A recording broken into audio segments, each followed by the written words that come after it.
Dominant. Nothing personal word of the day. It is Monday, 8822. Dominant is the word, and we saw some dominance over the weekend in Major League Baseball. We're now in the dog days of summer where people are dreaming about October. Certain teams are dreaming about the season ending. Other teams are dreaming about starting the playoffs. This is when you really have to buckle down if you're a contender. This is when you have statement games and statement series. This is when you meet with your team, either individually or collectively, and talk about the importance of games right now when you are in a race, the importance of making up in the standings, making up games, holding off your closest suitor. These are big moments in Major League Baseball, and this weekend we saw a few things that are noteworthy, and I want to just put them in perspective for you. I want to start in New York, where everyone is talking about the Mets and Yankees, as they should be, with the Mets and Yankees both having 70 wins, the Mets and Yankees both looking like there could be a Subway Series. Someone asked me, Coca, somewhere this weekend where I was, came to talk to me about baseball, about nothing personal actually, and about the Marlins, and asked me about a Subway Series and whether or not I would predict a Subway Series and whether or not it was good for the game. And I told him what we would say inside the commissioner's office at meetings. We did not want Subway Series because broadcasters don't want that. You want one team from New York, not both, because when you've got two teams from New York, you've got an entire side of the country that disengages and stops caring. The left coast is not going to be all that excited with the New York World Series.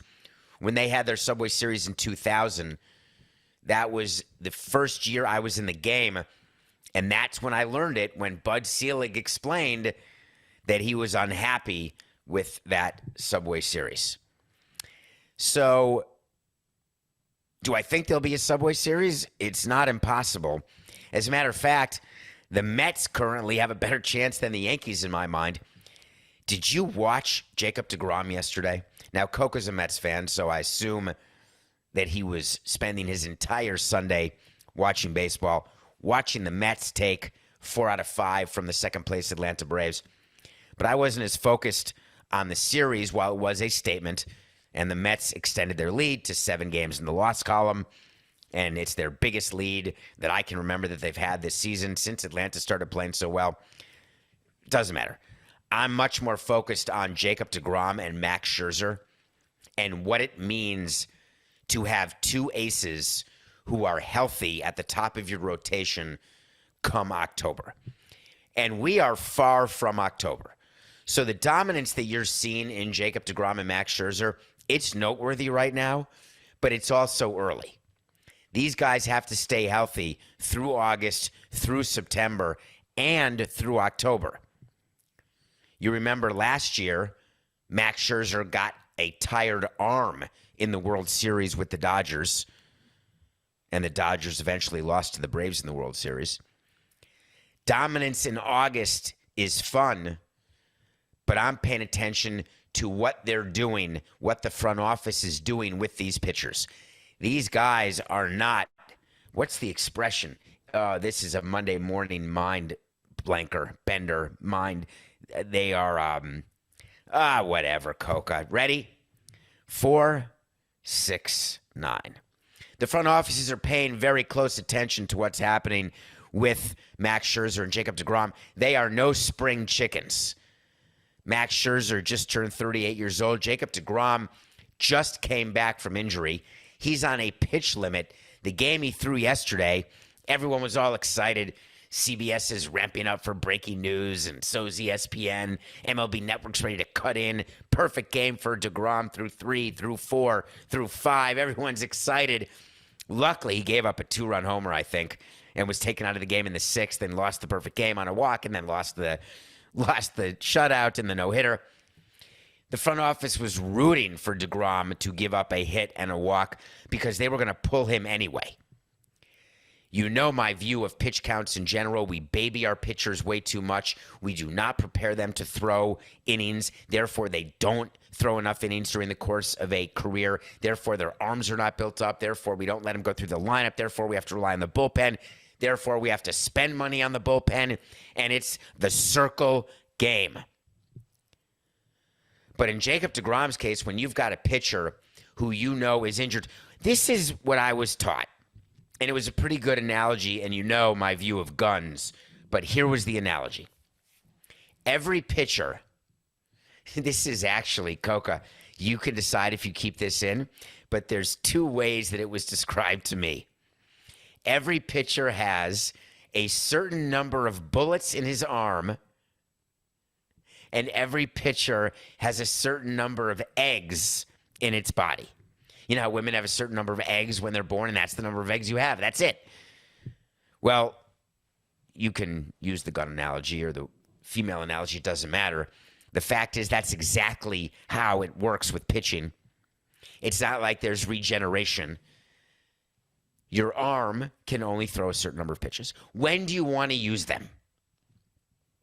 How important is it for Jacob deGrom to get a no-hitter or a perfect game? 0. How much were the Mets rooting for him not to have to be taken out of the game, so they had to go through the service of taking a guy out with a no-hitter? They were more than happy. The front office of the Mets is looking at what deGrom and Scherzer are offering right now, and they're holding their breath that they can maintain it. Do you know that we used to root when there was a pitcher who had lost, let's say, not lost in 15 straight starts? That front office will root for the pitcher to lose prior to the postseason starting. When there's a hitter who hasn't struck out in a game, when there is some streak going into the playoffs that is so unbelievable that you don't expect that it can continue, you root for it to end prior to October because that's when it matters. The New York Mets are going to be in the playoffs. They are likely to win the division, but either way, they will be in the playoffs. And the focus and the sole focus is keeping them healthy and keeping Edwin Diaz healthy at the back end of the bullpen. You go in, and the Mets, if they win the division and have one of the top 2 records in the National League, they'll get a bye in the first round. They will start a 5-game series with deGrom and Scherzer ready for games 1 and 2, and that's the order I would go. You go deGrom, then you go Scherzer, then you figure out what you're going to do, whether you go with Carrasco or Walker or Bassett, it doesn't really matter. And the reason why it is so important to have 2 starters like that, when you are the other team, the mentality when you start a series on the road is you want to get 1 of 2 games on the road before you go home. You don't want to go down 2-0 in a 5-game series. You don't even want to go down 2-0 in a 7-game series. So what you say is you want to get 1 of 2 of the first 2. When you know you're going against Scherzer and deGrom, that's like going against Wood and Pryor. Is it possible to win one of the games? Maybe, but not likely. Is it possible to win both? Even more unlikely. And so the mental advantage that the team has when you've got these pitchers going for you, in the regular season, it counts a lot. Your clubhouse loves it when you've got a good starting pitcher going. Your clubhouse does not love it. Your hitters don't love it when they know that their starter stinks. Like picture the Nationals knowing that they've got Patrick Corbin going. When they come to the ballpark, they put a lot of pressure on themselves because they have to score 75 runs to win. When you know you've got deGrom and Scherzer, you are saying all we've got to do is eke out 2 runs and we will win this game. The mentality of that ace, of that team who has that ace, is why these pitchers get paid so much money. In an era, I mind you, you mind me, we mind each other, when starting pitching seems to not be the premium that it used to be. Right? These starting pitchers. We had a World Series last year, man. I remember who knew who was starting. There were injuries left and right. Remember how injured the Astros were when they were in the World Series? Couldn't even name some of their starters. Bullpen games in the World Series. Totally insane, right?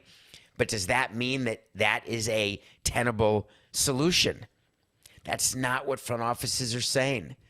There were all these articles about what happened is at the end of starting pitching, the death of starting pitching. Everybody's a five and dive, and you get paid $15 million to do it. The smartest people in baseball know that if you've got the best starting pitching and the best back end of your bullpen, you're going to be the best performing team. That's what the playoffs are like. And so the Mets are in the position right now, the enviable position, where they really believe they can win the World Series. I love that. That's amazing. On the other side, in New York, the Yankees got swept by the Cardinals. The Yankees are 6-11 since the All-Star break. Granted, Giancarlo Stanton got hurt like 4 games after the break. He's been out. He'll come back. Why are the Yankees losing these games?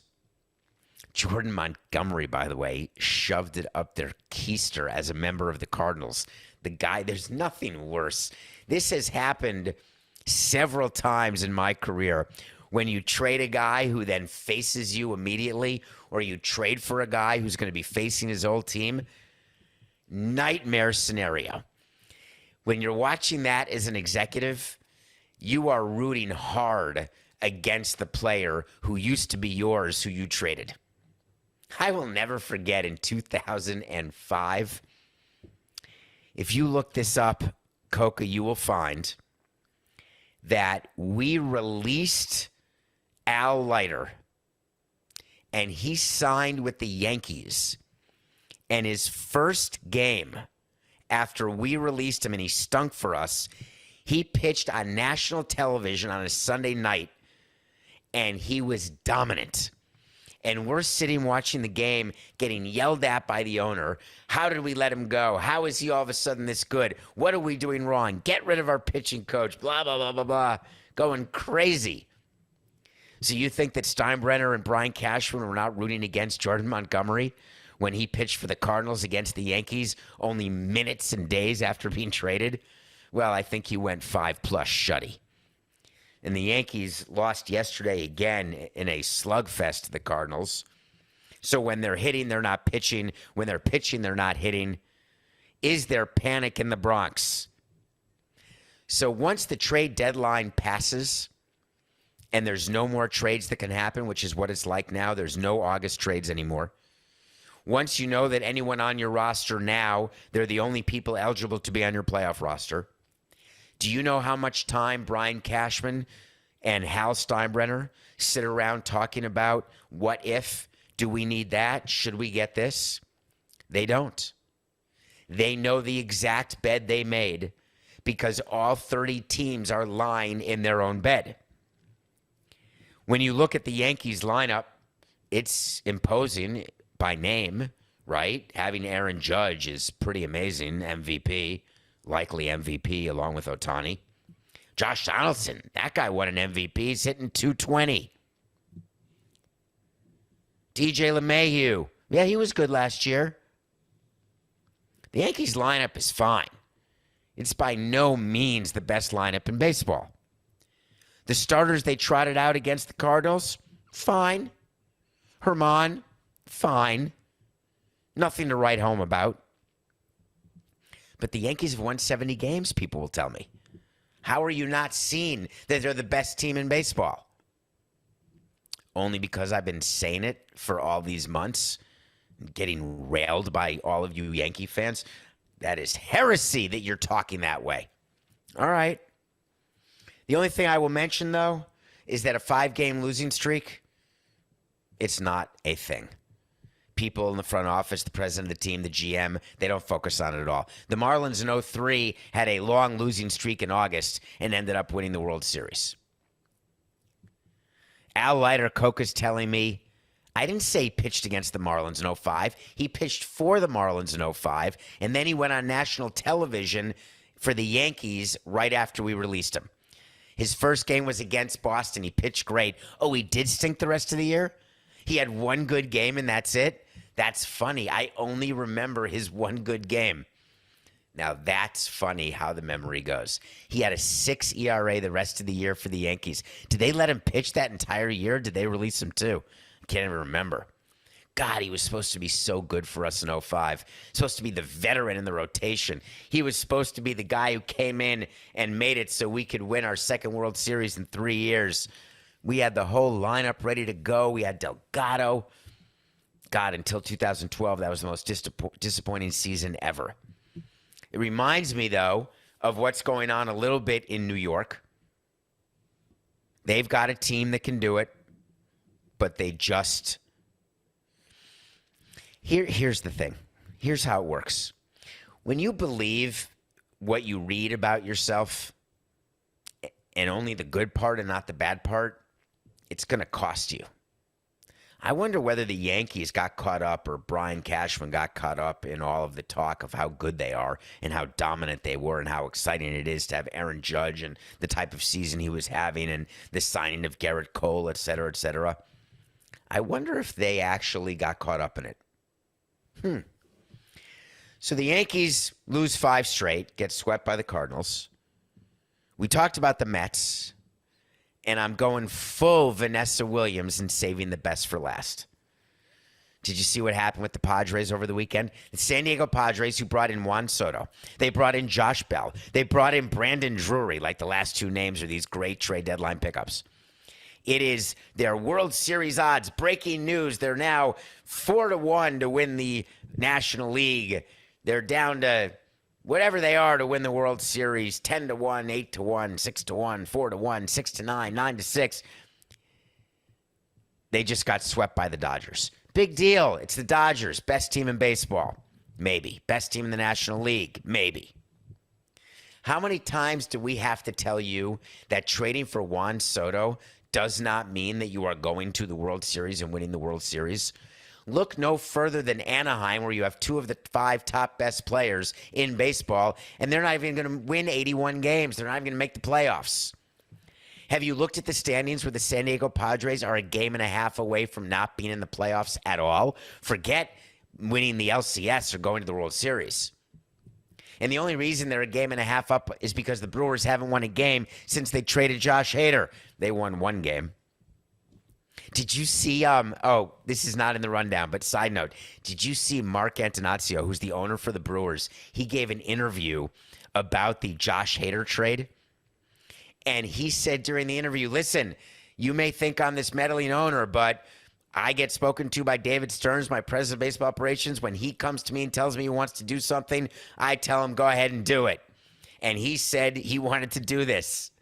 He totally sold his president of baseball ops under the bus. You should check out the clip on Twitter. But owners can do that because they're the owners. I would never do that as a president, but our owner would do that because owners, I guess that's what you get when you own a team. You're allowed to do whatever you want. But to actually come out the way he did and pretend, I've known Mark since he bought the team from Bud Selig.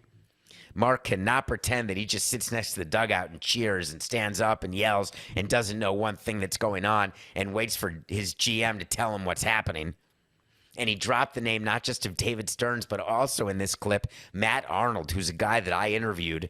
And we did not hire him. He was really good, and he's now an accomplished executive. But naming them, just very bizarre to me because it's totally not true. But there's a level of anger and embarrassment right now with Milwaukee because it happens to coincide with the Hader trade that they've had this tough stretch. But the Brewers have been passed by the Cardinals, who swept the Yankees. So the Brewers are in the wild card, but they're a game and a half. So right now, if the season ended, the Brewers would not even make the playoffs for the first time in 4 years, maybe. I think they've made it 4 straight years, whatever the case is. So it happens to be pretty fascinating what's happening in Milwaukee. So getting back to the Padres, they bring in Soto. Juan Soto has no home runs, no RBIs. I think he's played 5 or 6 games. Not the end of the world. The Padres went into Los Angeles. They wanted to sweep the Dodgers. When you lose the first game, you say we're going to win the series. When you lose the second game, you say there's no way we are going to get swept. If you are a betting person, you go into last night's game and you say the Padres are going to salvage a game in this 3-game series. And when you're the Dodgers in that position, you talk to your team before that game and you want to squash them. You want to let it be known that they will not beat you, that you are not settling for 2 out of 3 series win, that you want the sweep. You want it to be very clear that you are still the best team. And they are way better than San Diego. They're way deeper. They're way more diverse. They can run. They can throw. They can play defense. They can hit. They can hit for power. They can hit for average. The top of their lineup is way better than any part of the San Diego lineup. It's not even close. So ESPN does the game of the week with the Padres Dodgers, and they're interviewing the owner. The owner is taking the victory lap. His name is Peter Seidler. He's a good enough guy. He was not the general partner when I knew him. That was Ron Fowler, but he was around, and I saw him at all the meetings, and I saw him when I was in San Diego, etc. Nice enough guy. Wants to win, no doubt about it. Has overseen a complete change in your eyes about the Padres. Payroll's gone from like 70 to 210 in the last few years. They've like tripled their payroll. So he does an interview, and if our owner or anybody's going to be interviewed during a national broadcast game, we are doing a media session. We are preparing that scout, that executive, that owner, because the national audience is always bigger than your local audience. And so we're talking about what subjects are going to come up. How do we want to talk about the trade? How do we want to talk about the Dodgers? How do we want to talk about our position? And the best they could come up with was Peter Seidler saying they're the dragon up the freeway that we're trying to slay. I couldn't believe it. I thought it was outstanding. They're the dragon up the freeway. That's the nicest thing that other owners call the Dodgers organization. But let's just say they're the dragon that we're trying to slay. How do you think players react when they see that? They're mortified. Players actually on the Padres, they don't look at it that way. They don't look over at the Dodgers and say, my God, we can't beat them. I can give you an example of how I know it's true, because I've spoken to players about it and to executives about it. There was a period of time when the Marlins could not beat the Phillies. I don't remember when it was, but there was a multi-year period over multiple different regimes and players that we had where we just couldn't beat that team. It was crazy. And I would speak to the players about it, and they wouldn't even realize. Players don't think that way. They don't say, oh, God, we've lost 2, we got to salvage the game, or we've won 2, we got to go for the sweep. That's what the front office is saying. That's what we communicate to the players, and they let it go in one ear, out the other. They don't care. You look at Juan Soto last night, having a fine old time. He was mic'd up, funny guy, great guy, talented guy, great hitter, no doubt, but we know great hitters alone aren't going to win you a pennant. They're not going home and crying. They're not sitting in the clubhouse despondent beyond repair. They're on to the next series. It was always so frustrating for me as team president. I wanted the players to care as much as I did. I wanted them to feel the effect of that particular game. And when I would sit and talk to players in the food room before games and ask them about this, they would say, we don't have the luxury that you do. We can't sit there and watch the game and hold on to that game and prepare for the next game. We've got to let it go. We can't look at a particular game or a particular series. We're running a marathon, and you're trying to tell me that you want to get worked up over a 100-yard stretch? We're not going to do it. So there's really no reason for an owner to ever give a quote like that, because the players don't think about it. They don't care about it. And why would you want to ever let the Dodgers know that there's even a chance they're up in your head? You just don't want to do it. I think the Padres have a problem, Coca. I really do. Hey, wait to see is when we tell you something's going to happen. If it happens, we'll revisit it. If it doesn't happen, we won't revisit it. I have a bunch of wait to sees on the Padres, but I got one for you now. Everyone's calling on them to win everything. They're not going to make it out of the first round of the playoffs. That's even if they make the playoffs. The Padres will not see the league championship series in the National League. That's the wait to see. All right, when we come back, we're going to review a series. I had a lot of content. I was so tired this weekend, recovering from the trip, trying to get some sleep, was up at 3 a.m., was bike riding and trying to figure out what's going on with my hamstring and what I can do, what I can't do. I watched a bunch of series. I'm going to review one of them, and we're going to talk about the hit king in Major League Baseball. Come on back. Welcome back to Nothing Personal. Thank you. Hope you had a great weekend. Thank you. Please rate, review, subscribe, follow. Get on Apple. Write a review if you want. Get on Twitter at David P. Samson. Ask any questions. Hit follow. Have fun with us. Thank you for engaging the way you do with Nothing Personal. Without you, there's nothing. And with you, there's plenty. And we're going to keep going. Watch a movie every day or a series. I've been watching a bunch of series. There's a new series on Apple. I don't know how new it is, but I watched it in a binge situation. But I think they have it come out once a week. Someone, I was speaking to maybe my daughter about that this weekend, and it was pointed out to me, something that surprised me, that the networks, the streaming networks, like releasing things 1 week at a time because it stops you from getting the 30-day free trial and then canceling. Whereas if you can binge a show that you want to watch and it's bingeable from start to finish, you can do the 30-day trial, watch the series, then cancel the network. I don't know. I mean, isn't it like the Columbia House thing where you don't cancel because it's so hard to cancel, so you end up not canceling, which is how you actually have 49 streaming services? Anyway, I watched Blackbird. Blackbird is a true story about a criminal who's a serial killer who's in prison, and he's in a maximum security prison, and they're trying to find out where the bodies are buried of these girls who he killed. And they think the best plan is to go full John Travolta, Nicolas Cage. And they send in this good-looking drug dealer, gun smuggler, played by Elton John.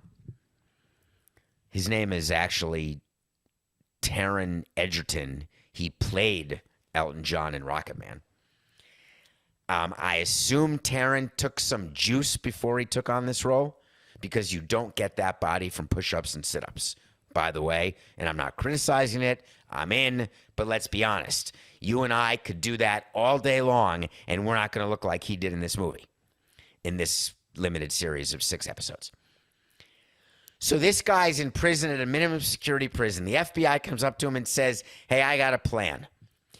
Go to the maximum security prison. No one's going to know you're there except the psychologist and the warden. We're going to put you right next to the serial killer. Make friends with him. Find out where the bodies are buried. Don't get your ass kicked. Don't get shanked. And if you get us the information, we'll commute the rest of your sentence. Good luck. And the whole series is about how he tries to get a confession from the serial killer, played by the guy from Kingdom. I want to say it's Paul Walker Hauser, but Paul Walker is the Fast and the Furious actor.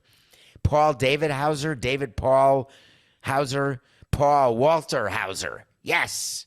Thank you. Who's a great actor. Remember him in Kingdom? Been in a bunch of things. He plays a very creepy serial killer. So Egerton goes in, this is a true story, goes into the maximum security prison, gets all the information he needs, or does he? Gets out, maybe. And he's trying to do it because he wants to see his father before his father died. Ironically, his father is played by Ray Liotta in his final on-screen appearance before he died in real life. The reason to watch Blackbird is the performance by Egerton and Hauser are both Emmy-worthy. It is unbelievable how perfectly cast they are, how realistic the in-prison scenes are, how scary it must have been for Jimmy Keene, who's the minimum security gun runner who went in,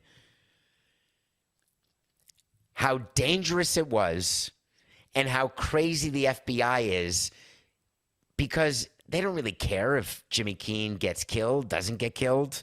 They just want him and are using him to get information from this total loon.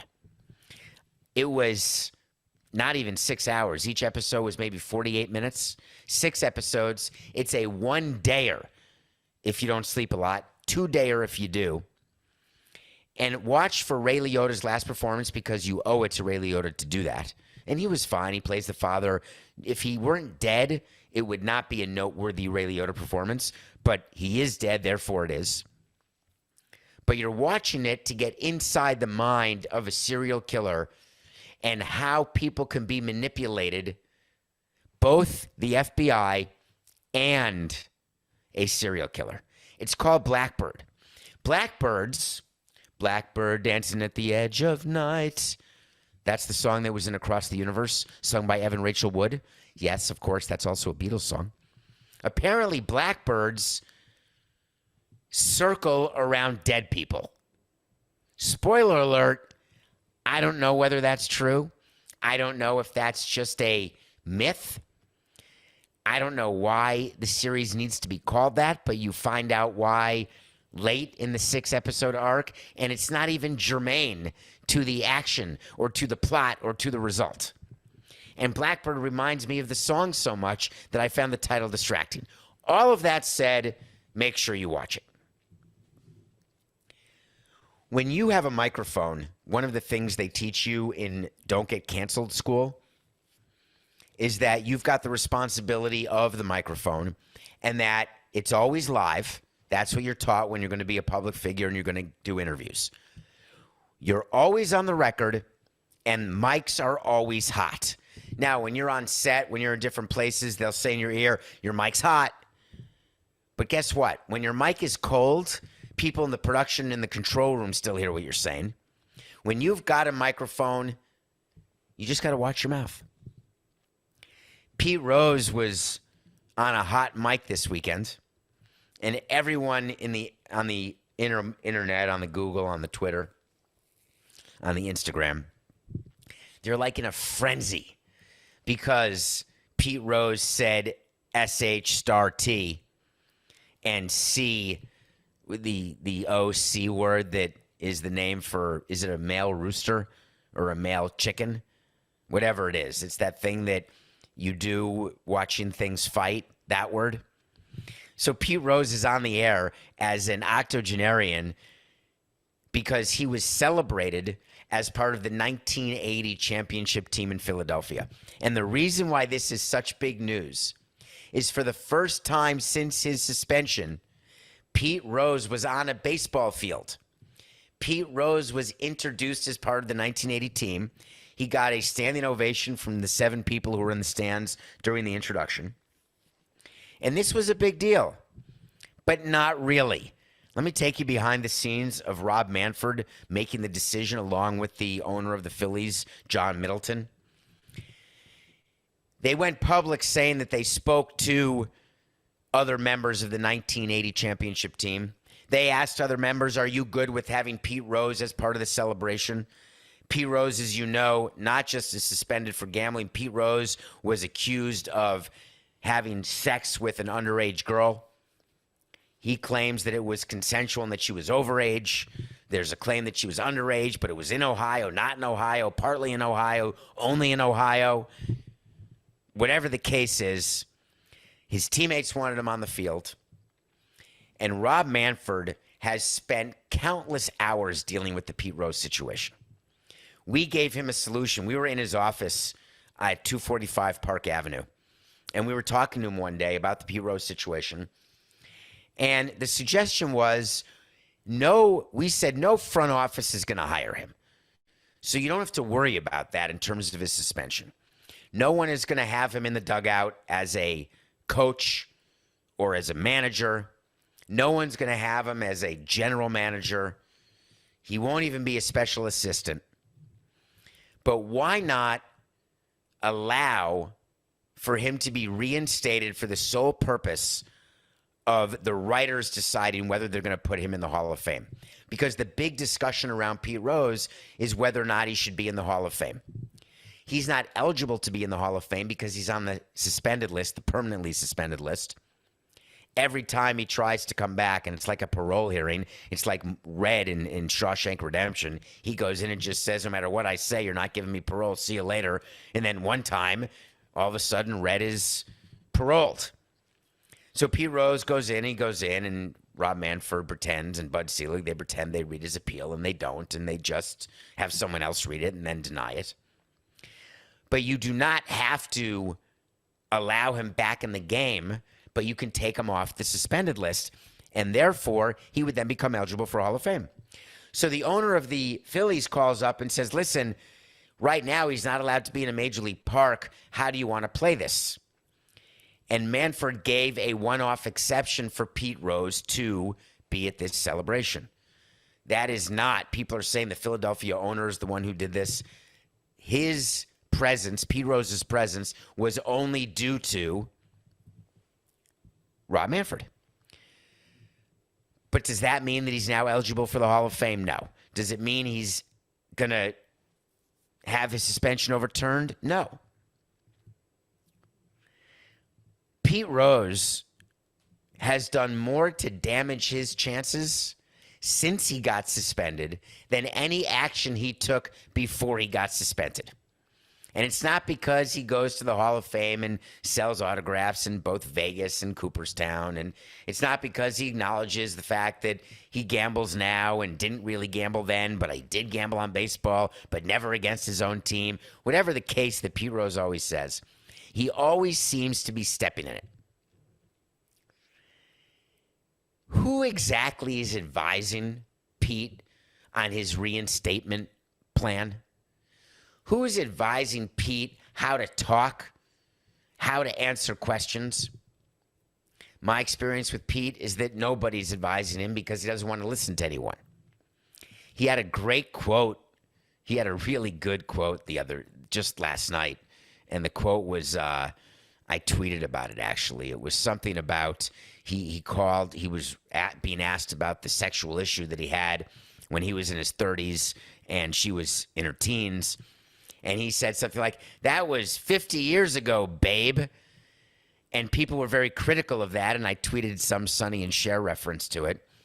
But I want to point out, having worked with octogenarians before and being approximately 2.5 decades from being one, there are certain ways that people talk of a certain age, and it is definitely not appropriate anymore.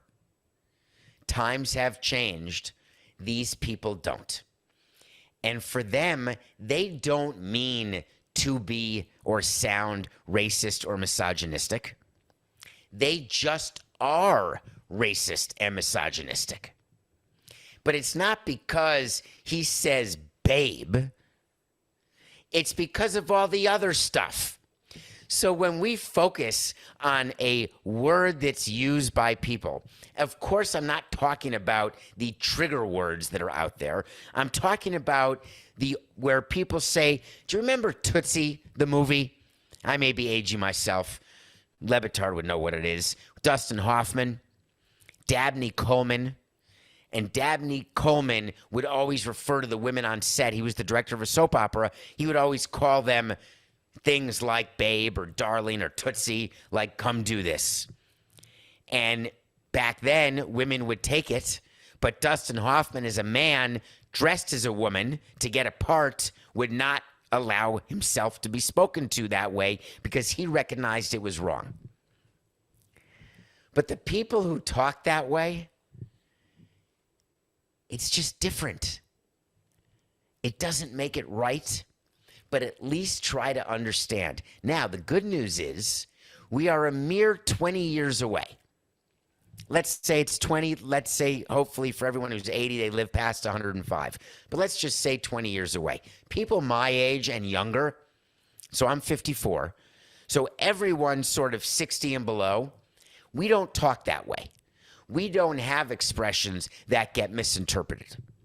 So when the older people who do have these expressions that are unfortunate because they're passé and shouldn't be used, when they die out, so will the use of those words and of those expressions. That is the hope that we have. I don't know if it's possible. People don't actually describe things that way. but I do. I think that things die off with people. I guess we'll have to wait and see. Anyway, go listen to the Pete Rose clip. You're going to laugh when he says the C word and the S word. He just sounds silly. All right, nothing personal pick of the day. Ooh, Friday we gave you 2 picks. How do we do? The Dodgers beat the Padres, and the Braves beat the Mets. I picked the Braves to win in the only game of their 5-game series. We're now 80-65. I want to talk about the game tonight, and I just want to confirm what I know to be true. When you are a team like the Padres and you just got swept by the Dodgers, you want to play so badly. And the Padres are going home and facing the Giants, and they've got Blake, I stink, but I wish I'd been kept in the World Series game, Snell. This type of game, actually, the players do pay attention to. The front office pays attention to. Bud Black is going to manage it like a playoff game.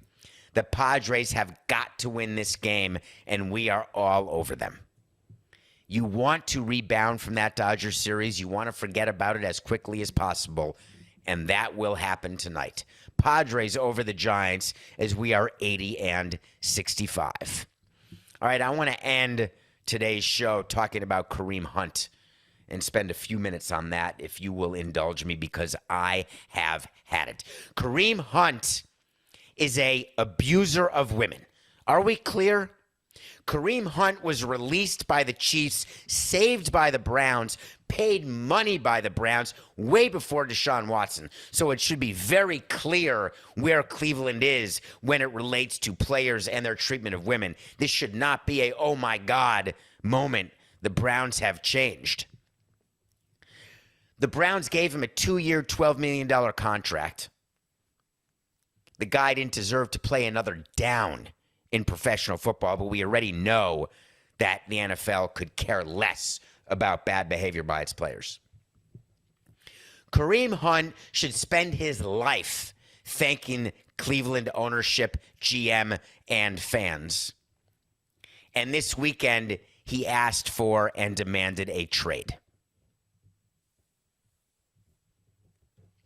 It worked me up, to say the least. The Cleveland Browns got that demand, and they did the opposite of what the Houston Texans did with Deshaun Watson, who wanted a trade. They finally gave it to him. We'll see whether or not the Nets are going to do it for Durant, who demanded a trade from Brooklyn. The Browns did not wait to see. They immediately said, no thanks.